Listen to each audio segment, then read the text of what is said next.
Hey guys, I've come down to the Sphynx War Memorial in Sydney, and it's down in the bush. You can hear the cicadas, you can see all the national parklands around it, and this is the Sphynx War Memorial Monument over here.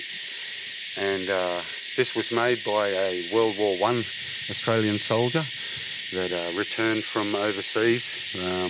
And with lung disease, he got gassed severely in the First World War. And there's a convalescent home just up the road here where he was living, 1925, 1926, I believe. And he was a stonemason before he went to the war, but he couldn't go back to work, and he was too sick. But they said, why don't you go across over there where there's some nice sandstone down the road there and carve something down there. So this is what he did. And it took him 1.5 years, one man with tuberculosis. So it's brilliant. Awesome little monument of the Sphynx. It's a 1/8 scale of the real thing. So it gives you an idea, I guess, of how big the real thing is, if that's 1/8 of the size. And what else can I tell you about it?